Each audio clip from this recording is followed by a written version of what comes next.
Welcome to another episode of the Mindset Athlete Podcast with me, James Roberts, transformational coach, two-time Paralympian, and TEDx speaker. I have another awesome episode for you today, so let's get straight into it. And on today's show, I've got Hector Picard. Hector is an internationally known motivational speaker and triathlete who lost both arms in an electrical accident 29 years ago.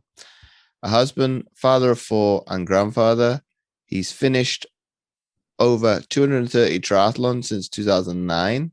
That includes 6 Ironman distances and the Ironman World Championships in Hawaii. So welcome on to the show, Hector. Hey, thank you for having me. It's an honor to be here. Oh, no, it's my honor. So obviously, let's go and talk about, you've obviously finished 230 triathlons since 2009. That's no small feat to start with. It was a lot of work. Early on, it started as a form of therapy to deal with my divorce and everything that was going on, and it just led to a career in the USAT Hall of Fame. So you downplay it. It's not very American of you to be so humble. You know what? I'm living my life. I enjoy it. I enjoy the sport. I missed it this past year, but I'm hoping to get back at it really soon. So talk us, what is the transition like going from triathlon to Ironman? Because obviously from my understanding of it, pretty much the Olympic distance triathlon is no small feat. It's pretty brutal. But then obviously you go from that to the one that's on Hawaii, which is pretty hardcore. Talk to us about that transition, because it's not something that happens overnight.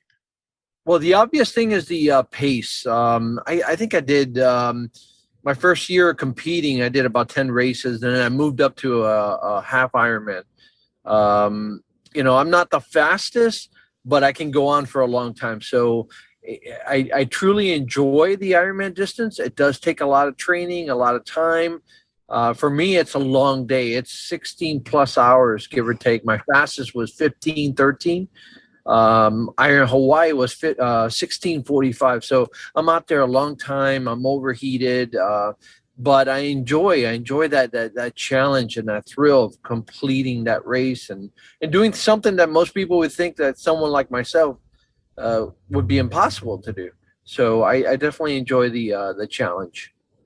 Why do you think, for other people's perception now, it would be a challenge for somebody that has an impairment? For a lot of people, I mean, I'm talking about your average person that doesn't, compete in triathlons, or they see, they say, oh, I can't even run a mile. They're already putting that negative spin on everything they do. Forget about someone without arms doing the distance of an Ironman triathlon. I just, I dig it. I definitely enjoy that part of it where they think, oh, that's impossible. Yeah, no, it can be done. It's been done. So I definitely like overcoming that and letting people know that what we are all capable of doing, basically. So definitely enjoy it. Are you somebody that enjoys pain then? Pain, I'm living, we live with it. I live with it all every day, in one fashion or another. But I enjoy the grueling part of it, of getting close to not being able to finish this, but getting over that hump and finishing it. And Hawaii was a perfect example. Hawaii took me 2 tries. The first one, almost passed out on the bike, and they took me off the course at mile 80. The second time, I felt the same way going into mile 80, but I remember there was a water station not too far ahead, and all I had to do was get to that water station, cool off, hydrate, and keep going. And that's what I did. So I enjoy that pushing it to the limit and getting over it and finishing what I set out to do. So what would you call that? Resourcefulness in terms of striving for the next milestone? I just think that being relentless, being I had other things helping me, motivate me to get to that point. The second time I wore a sleeve of children I had raced for the year prior. And these are all children under 24-hour care that they don't have that choice to quit on life, and they got to keep going. And I use that to motivate me to say, they don't have the choice. I don't have the choice either. I got to keep going. So I use that as an inspiration to get me over that hump, and it worked. But yeah, I just being stubborn and once I say I'm going to do something, I got to do this.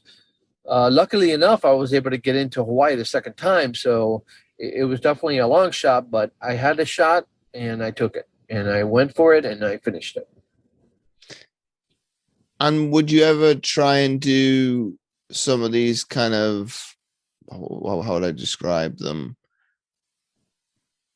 that test your resolve more mentally than more physically? So say the Marathon des Sables, or one that has brought to my attention of what's it called, the Norseman in Norway. Would you ever wanted to try some of these things that it's not just physically you're being tested, but obviously your mental resolve? Yes, I would love to challenge myself even further. I was supposed to do a what they call a double anvil, which is a double Ironman, straight through. They give you 36 hours to do it, and you got to do double the distance. And unfortunately, with COVID and everything, the training wasn't there. I'm having some sort of foot injury, so that's been difficult this year for running. But yeah, I love the challenge. I want to do the biggest and the most grueling, and just show it can be done. At least attempt it. I'm not afraid of anything out there. I would love that challenge. I've actually ridden my bike across the country twice, and that was pretty grueling. But I just love the satisfaction of completing something like that. But yeah, I'm the Norseman is it's a cold swim from what I understand, but that would be a cool race to attempt. Well, that was just to like hear the backstory of it. You only get a certain T-shirt for completing some of the course, so it would make you want to come back, doesn't it? In terms of, I think you only get the black T-shirt if you finish it completely in the actual time. So I think, well, that's pretty brutal in terms of it's going to push people to probably do some idiotic things but I guess the marshals say no. As in you pass the limit physically, it's not safe. Yeah, they'll definitely. Sometimes you need outside forces stopping you from making a mistake that could cost you your life or permanent injury. Definitely those races. I have a couple of friends that did attempt those, and it's brutal. And before your accident, Hector, were you quite active and quite to those kind of heights, or not really? Not really. I play team sports. I always tell the story that when somebody came up to me and asked me, "Hey, have you ever thought about competing in a triathlon?" My response was, "I'm not a swimmer, I'm not a cyclist, and I hate running. Sure, I'll give it a shot." But no, I played more team sports. I was always hard-headed, stubborn. Didn't like when people told me, "No, you can't do something." And when I did stuff, I tried to do it as best as possible.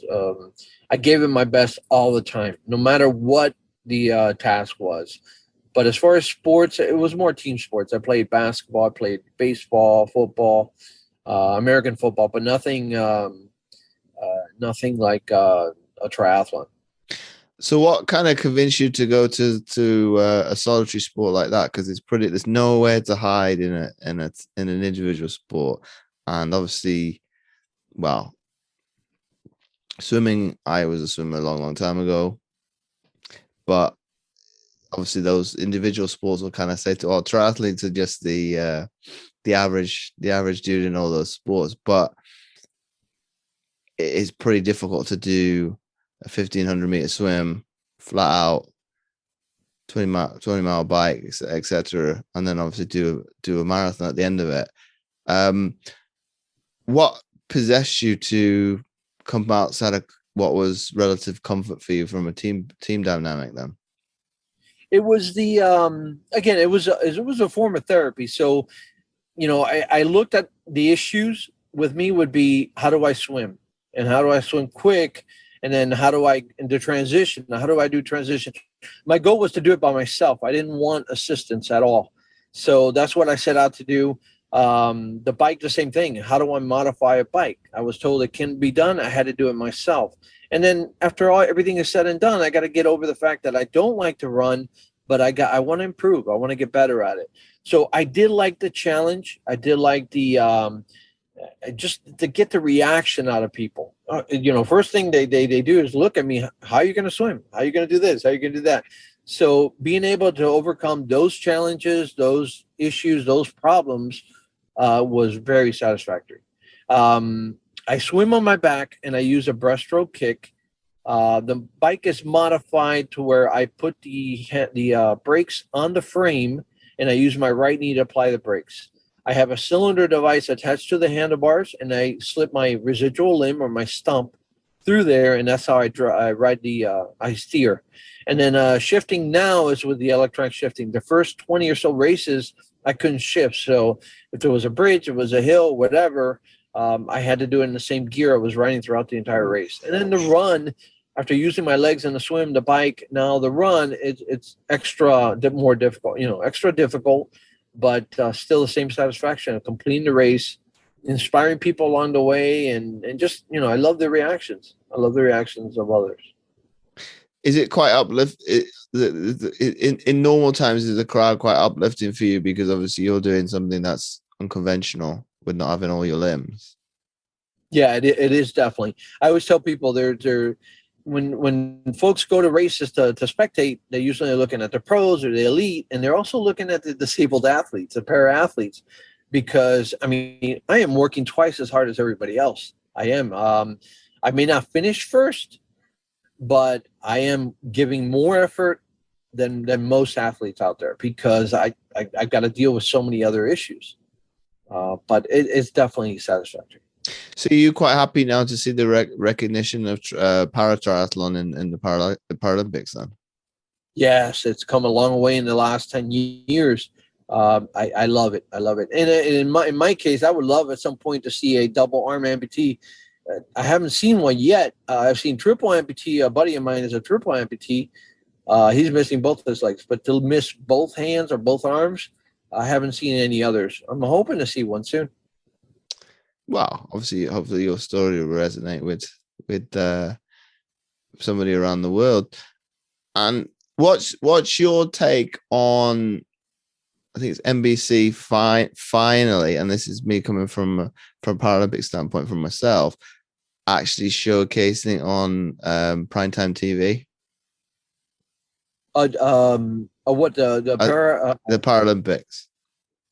Oh yeah. I love it. I love it. I think London was the first time they did it, right? Or was it before that? No, I think London was the first time for everybody. But as in to actually kind of give it the recognition and properly give it the parallel status to the Olympics. Do you think it's about time? It's been done. It's as inspiring as heck. I love that they are highlighting that and making it its own event on its own and giving it the attention it deserves. Would you have liked to like Paratriathlon to be maybe come into your life a lot sooner and you maybe have the opportunity to represent your country? I was asked a long time ago, but I'm 54 now, and these young guys and women are incredible athletes. I was never an incredible athlete, and to see someone in their 20s or 30s, they blow me away. There's no way I wouldn't even be able to make it. I definitely had an opportunity, but I'm just not fast enough. And now I'm an older gentleman now. Would you like to see like more master events then? And that's not really nice, really calling it that, but as in like categories that recognize limb difference and limb loss in terms of like equal status towards able-bodied, like as in you've got like categories as you progress through the they definitely have to be a little more specific, but it's very I would imagine it's difficult. Right now I think there's like 5 or 6 when we do paratriathlons. There's 6 categories, if I'm not mistaken. But yeah, in the Paralympics, it's difficult. If you're missing an arm, if you're missing a finger, same as missing an arm. I mean, there's got to be limits, and there's got to be specifics with it. To be fair, that's where it gets difficult in terms of, you're going into the minute details of like technical details like that.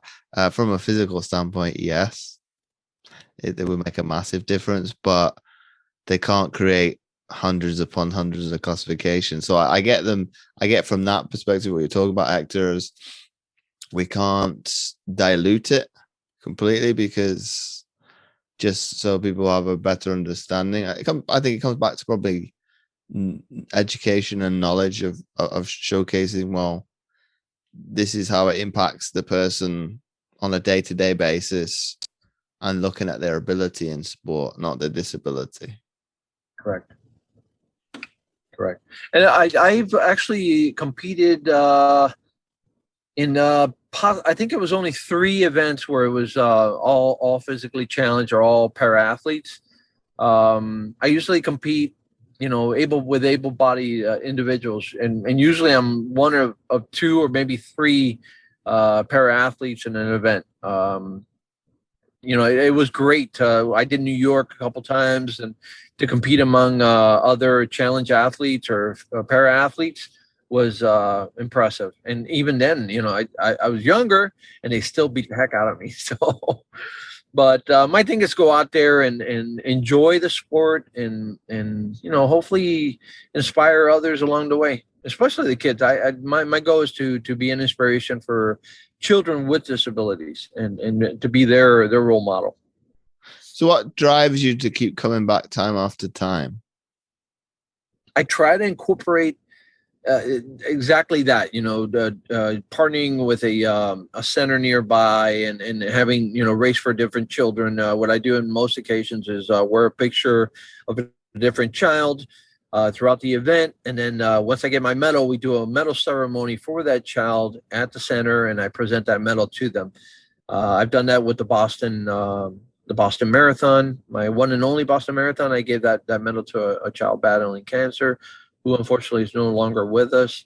The Hawaii, the Ironman medal, I gave that to the center that I raced for, and that's on their wall. I don't keep any of the medals. I usually find a child. If I'm not racing for one, I find a child in the audience or in the spectators, give that medal away. In the hopes that they'll go home and they'll do some research and say, wow, and then, spread the word. Listen, we're different, yet we can accomplish great things. So it's very un-American of you in terms of not having anything to reminisce. Yeah. So do you use more of, like visual cues for yourself to remind you of what you've achieved in terms of like pictures? Obviously you've got vivid memory of what you've achieved. Is that more what you hold dearest as opposed to what's materialistic?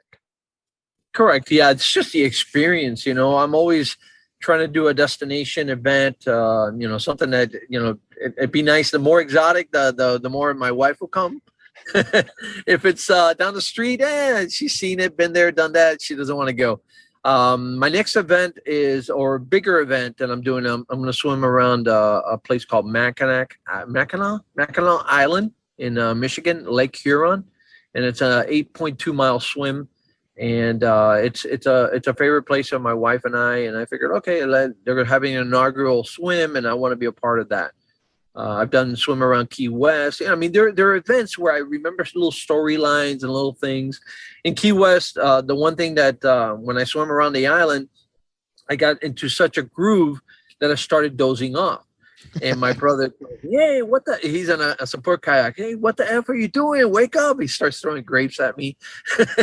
Those type of things that, they're memorable. Forget about the fact, I finished it 7 hours and 45 minutes on my back just swimming. But the experiences with my brother and with my wife and people I met along the way and the events, I mean, it's just that's what makes it worthwhile. Not the medal for me. I gave all my medals away, and I think I have one or two But other than that, it's the experience, the little moments that are in my mind, and hopefully I can remember them for a long time. So is that in part what you'd like to kind of give to the younger generation, as the trophy is insignificant to a certain extent, as in it's the experiences, the people that you meet and you bond with is obviously going to last you, and I can attest to that. And I'm 25 years younger, but in terms of, they make a big deal about we've kind of ruined sports by giving people trophies for participating.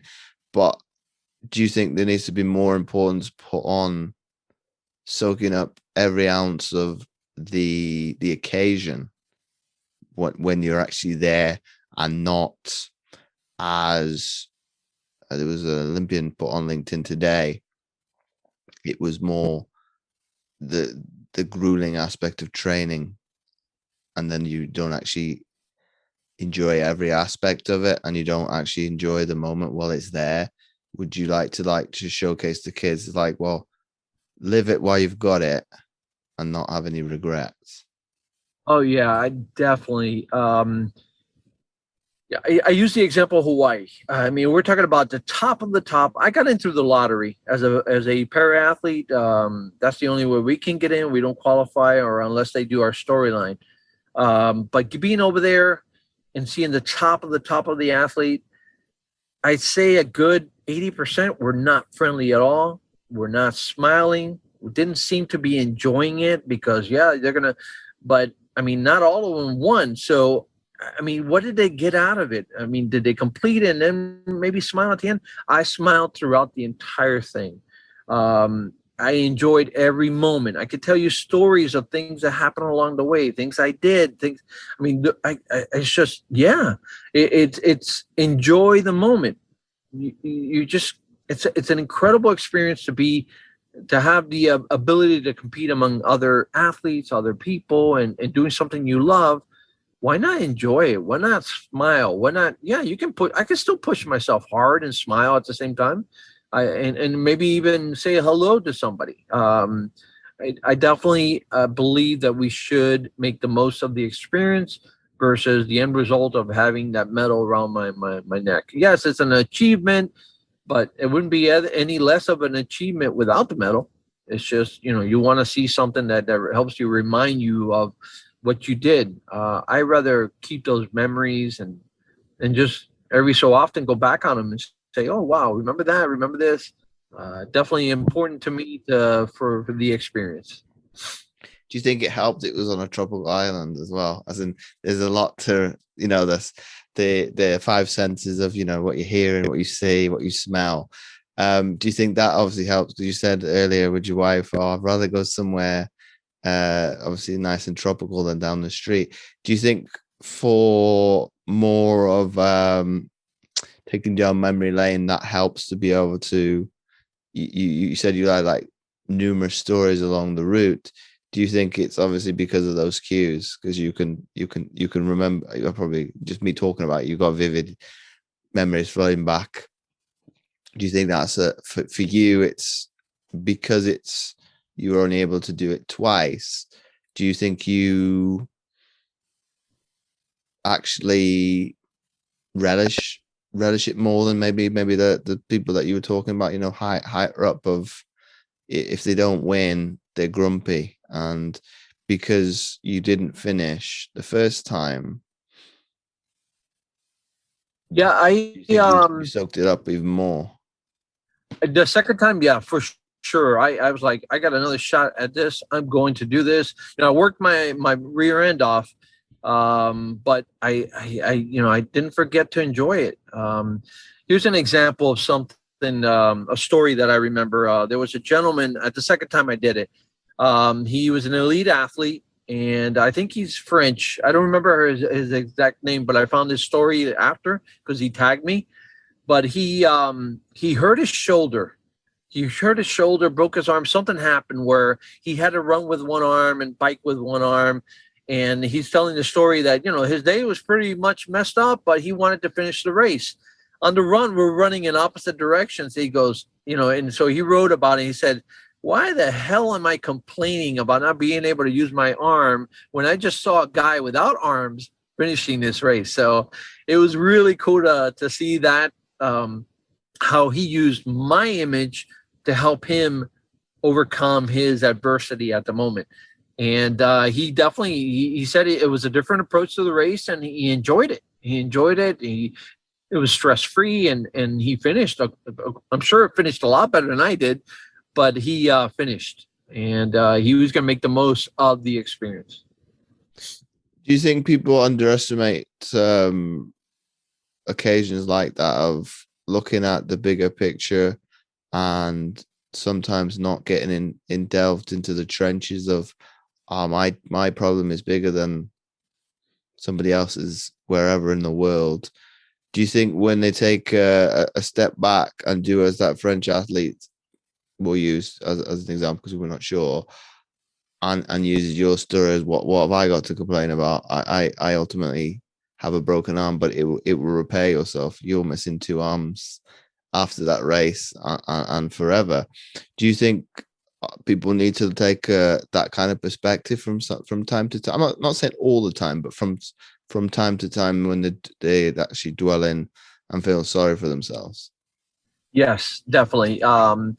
We all should. And I find myself at times doing the same thing. And then I looked at my wife who battled cancer, and she overcame that. And that helps me to bring me back down to earth. This is not that big of a deal. This is just something I got to live with, but I'm living. And, so is my wife. Fortunately, she's overcome that. And, but still, it's always going to be a battle for her. And there's always going to be a fear. I'm sure that people that look at, individuals like myself and if it helps them bring them back down to earth and say, well, what I'm going through is not that bad, I think it's a good idea. And I think it's good for everybody to be able to experience that at some point. And do you think it's, and that's something I can relate with, Hector, with obviously being born with disability. So people who haven't listened to my show before, it's normally outside factors that will say, oh, your life is very adverse. It's generally coming from the able-bodied community. But in terms of, I have to say and reiterate, I don't know any different. You've had to adapt. I pretty much hit the ground running. The adversity is for my family, as they've got to hear, they've heard probably some horrendous stories down or comments, should I say, down the years, as when I've heard them at later, I said, well, that must be horrific.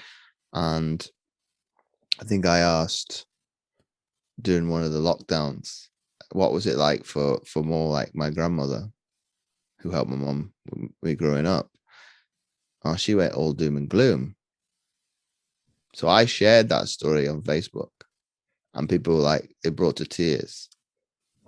It's like, yeah, but it's not heartfelt for me, because I've only just learned about this a few minutes ago. As in, it's because my grandmother is pretty much, well, she's no longer with us, but very old school of pretty much stereotypical British person, stiff upper lip and very stubborn. She never, ever portrayed that to me growing up. So any opportunity I had, go for it, James. And obviously I learned to adapt. It's like, well, I can't do it like my friends and my peers were able-bodied. Let me find my way of doing it. And I think obviously you've done that with a different style of swimming, which is not, me being a former swimmer is not the quickest to do that distance, but you've done it. And it's obviously not the easiest way of doing it, just using your legs for that length of time. Adapting your own bike, which probably was not a small expense. And then doing something that you detest with the run at the end. So I can't not but nod my hat to you, because I've probably looked at triathlon. I was like, nah. I would say it's not too hard, but I was like, it tests you mentally, and people will say, you're quite stubborn, and you got to the Paralympics. Yeah, but I wanted to. That's the difference. So any aspect of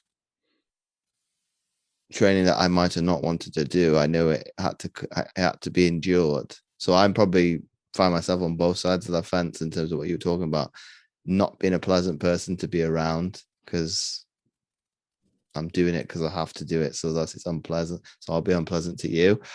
Or I think towards the beginning of my career and maybe towards the very end, I did enjoy it, but I didn't enjoy the entirety of it. And that's probably I won't call it a regret.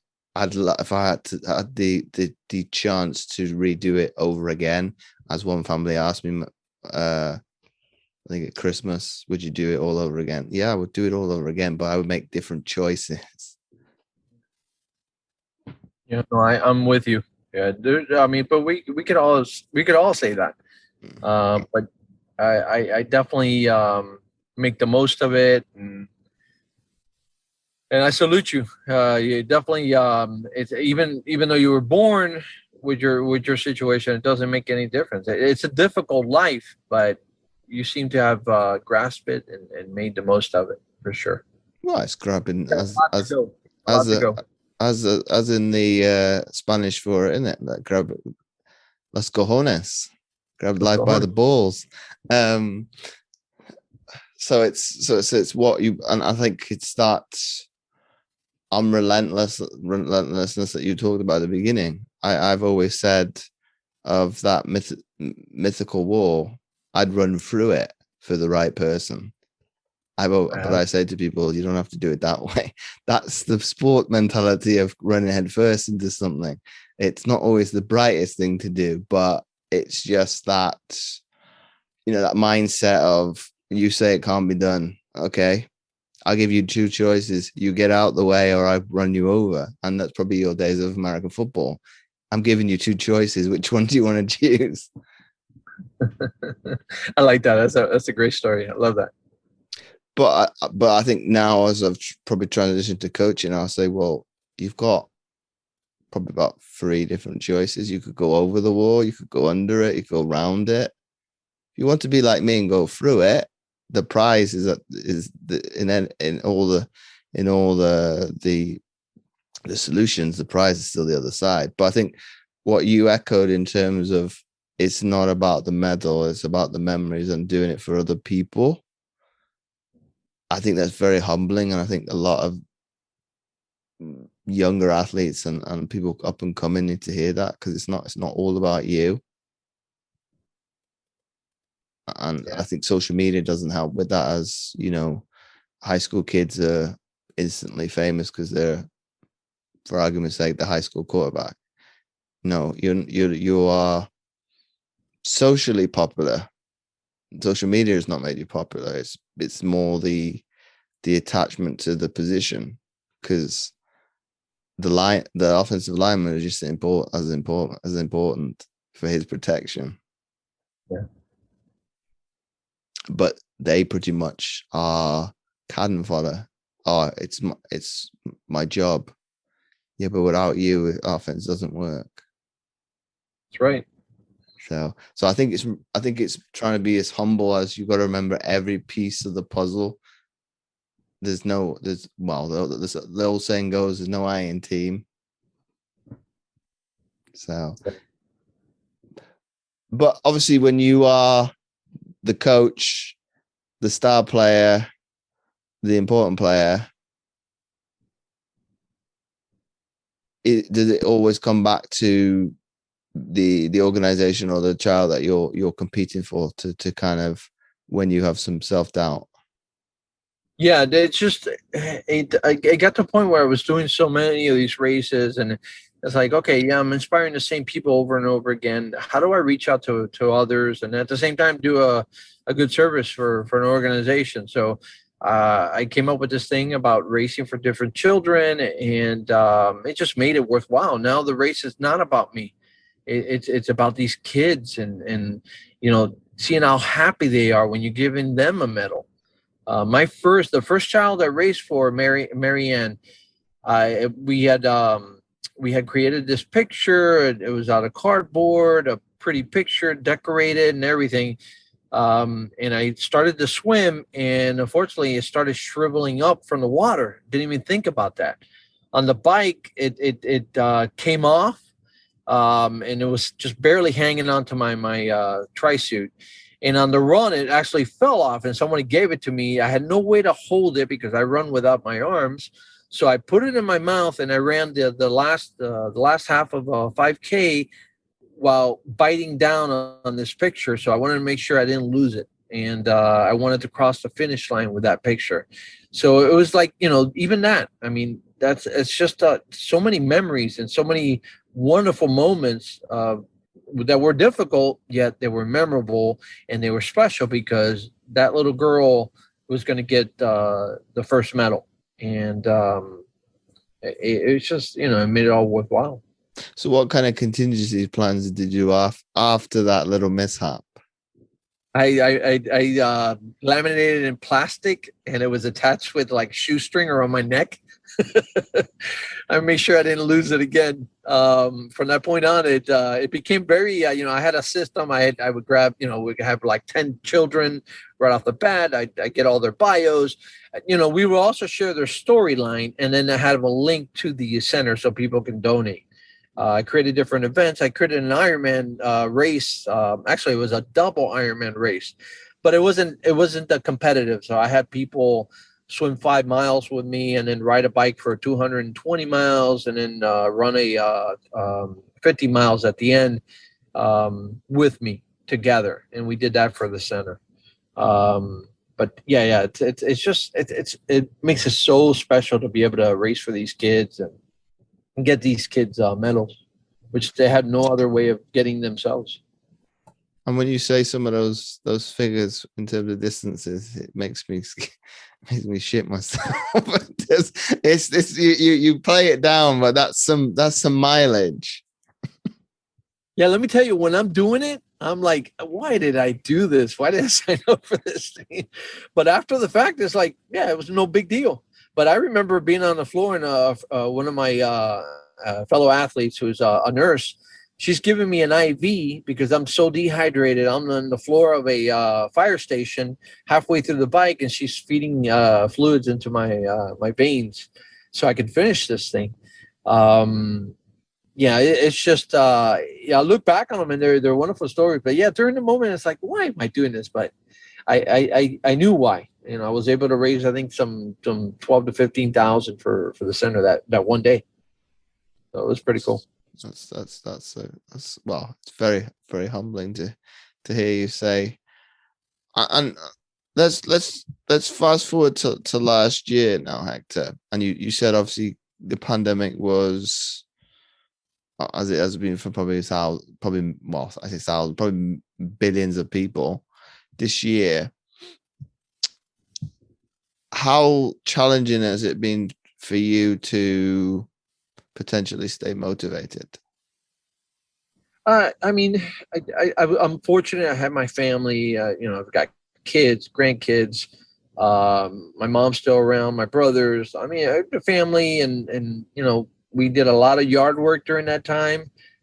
We built a lot in our backyard, and so I was able to stay motivated because I set out to create something.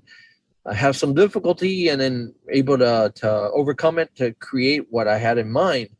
From sales in the backyard to landscaping, helping my wife with building her a butterfly garden. These are things that I took the same amount of inspiration or motivation that I do for a race. I used it for that purpose, and I do it every day. Little projects here and there are, once you overcome it and you finish the project, it's thrilling. It's thrilling and satisfying. And it's the same thing I go through when I do a race. So you're a man of loving the process. Yeah, I love the process. Yes, that's a great way to put it. Why do you think, from your perspective or your opinion, Hector, that people don't always or love or are passionate about the process? They want instant gratification. They want reward for hardly any work. It takes a lot of work.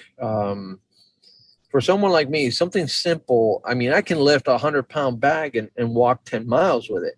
But if I'm picking up a pin or something off the floor, it's frustrating and it takes forever.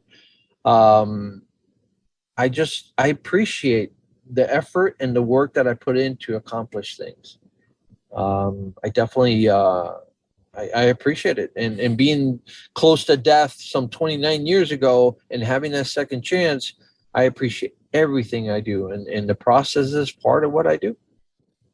Do you think that value needs to be, I'm not going to generalize and say all of society, but it needs to be brought back into the front of minds of people as to reap the rewards of anything you do. Obviously it starts with hard work. I do believe so. And we've gotten away from it. With social media, like you said, these people are famous for just taking pictures of themselves or posting something. And it's not, it's not a lot of hard work involved. When we talk about something like TikTok, I appreciate like the little skits and the little things like that. And those are, I see some creativity and I appreciate that. But when someone, is just born good looking and they're just posting, oh, they're in front of this or in front of that, and then they become famous. Yeah, no work was done. Not a lot of work was done. So, well, I'm fortunate. People can't. Well, as in, you remember the old saying, going, the people that don't have good looks, they do radio, and the people that my family have always had a go at me because I had a tendency to, when I was younger, look in the mirror all the time. It's like it's gonna break if you look at it too much. So I've probably taken that and taken a back seat. It's like, well, I'm fortunate to have good genes, but I appreciate hard work. I actually like it. So I'm probably similar to you in terms of I may have come down the tiers from international level to like club and regional, but it's still a choice to turn up and put yourself through the mincer. Because people kind of say, well, James, why do you do it? I don't know. I'm maybe a little bit senile up there. I'm a bit crazy, maybe a little bit crazy, but you reap what you sow in terms of pretty much you plant things, they grow, but it is very addictive in terms of, exercise and socializing. And I think not having disabled sport because of the pandemic it's showing where actually the importance was. It wasn't the sport that I miss, it was the people. Yeah. So it's like, okay, sport's not it's you thought it was the holy grail for probably 20 years. It's like, no, you actually love the interaction with people. And I was lucky to do it on the world stage. So you meet people from all over the globe. So they all got different journeys, but everybody's seeking the same outcome. So I think your story, and I wanted to have you on because it's like, well, I want to know how you take mentally in terms of what possesses you to do 250 miles on a bike, well, 500 on a bike, and things like that. Because it's like, well, you need to have a why. Your why needs to be pretty strong to do these feats of what some people will say craziness. But obviously they don't always look at the the big picture of the why. The why is huge in terms of you're doing it for organizations that are bigger than yourself. You're doing it for people that are fighting to stay alive. So it's like, well, when you look at it in that simple thing, it's like, well, they don't have really an out. It's like, I quit, I die. I know people don't like to look at it as black and white, but sometimes I think people need to do that because it's like, well, you need to have a solution or a contingency plan to do it. And I think probably because based on people's backgrounds, they look for a way, or not, I won't say a way out, easy way out, as well, I'll create another problem. And you think to yourself, "Why? I've solved the problem. Why are you putting another one up there when it doesn't really need to be ever present?" But that's where I've probably tried to reverse engineer and try to find why is the problem presenting itself in the first place. And I was on a show earlier today as they asked, well, how did you get into coaching? Or why didn't you go into coaching straight from sport? Like, I couldn't do that because I was a different animal straight out of competitive sport. I had no empathy to anybody. It would be, you look fat. Why? Why did you do that to yourself? Not actually ask the reasons why. And I think I've become maybe more human, as it's like, well, they haven't had all the luxuries that I have and I take for granted. So why didn't I not ask and then be able to build people up from the ground up? Not just turn around and say, you've got a house in Florida and it keeps obviously falling down because of hurricane after hurricane. Let's build the foundations up properly.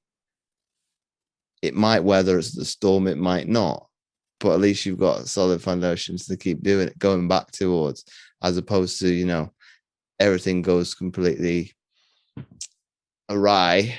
As I think what they were saying about with landslides in California, they build nice houses on the mountainsides and then they will sweep away because they haven't done the due diligence of doing more work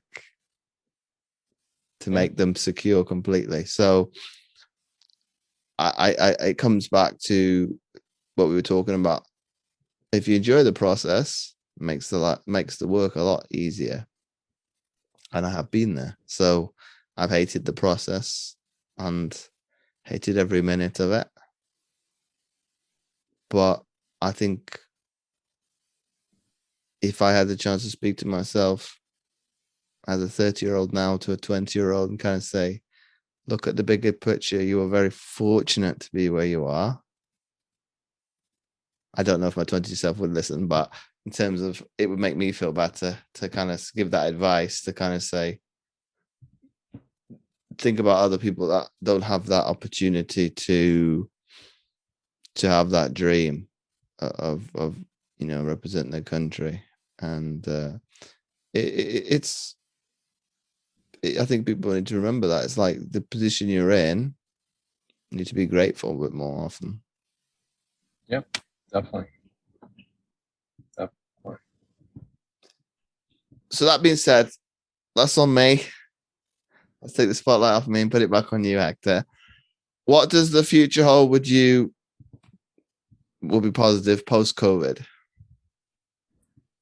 I hope to get back to racing. I will be signing up. I actually broke my foot about 3 weeks ago, and I've been walking on it gingerly, but that's not the one that's giving me issues. It's my bursitis on the left foot that it makes me limp on there. So get healthy, get back at it, do mostly shorter races. And eventually, I want to get more into the swimming and the cycling full time versus the running. The running is taking a toll on my body.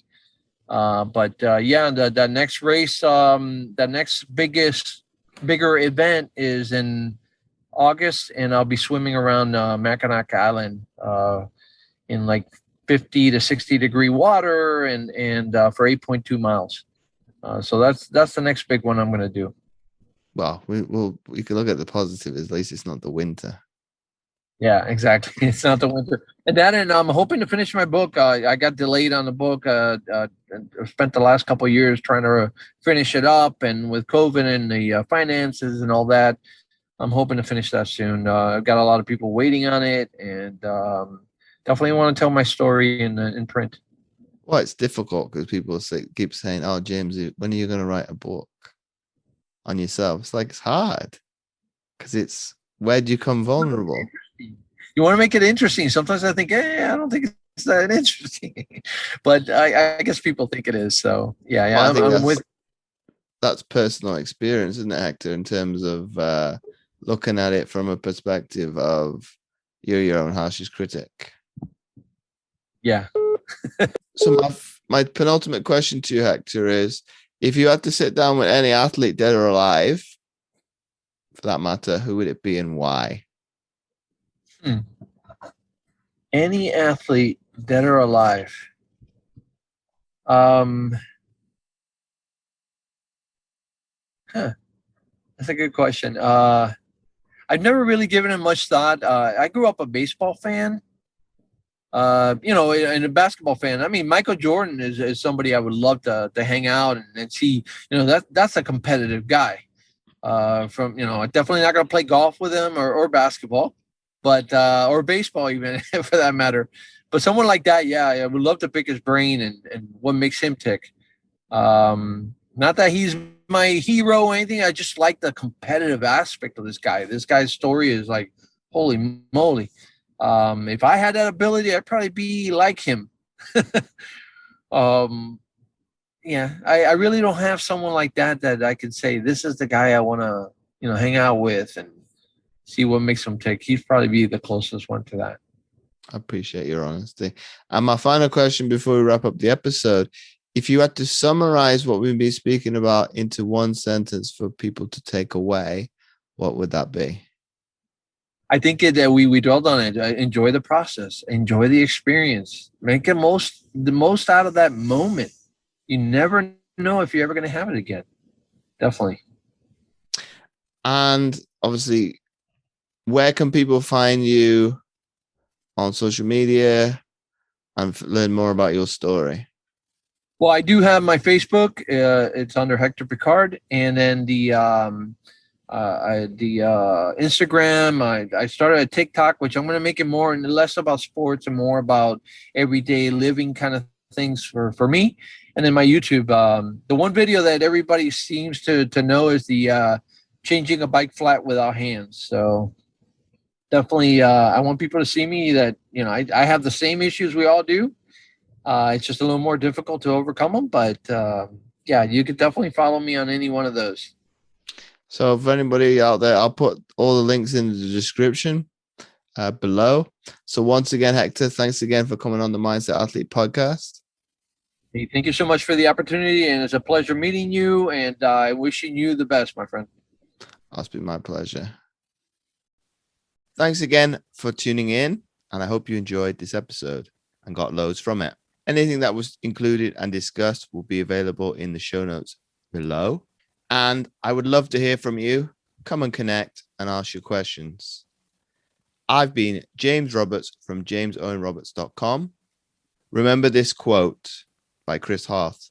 An athlete is a mindset. It's how you prepare, think, and execute, not by some elite status or physical stature. Anybody can be an athlete.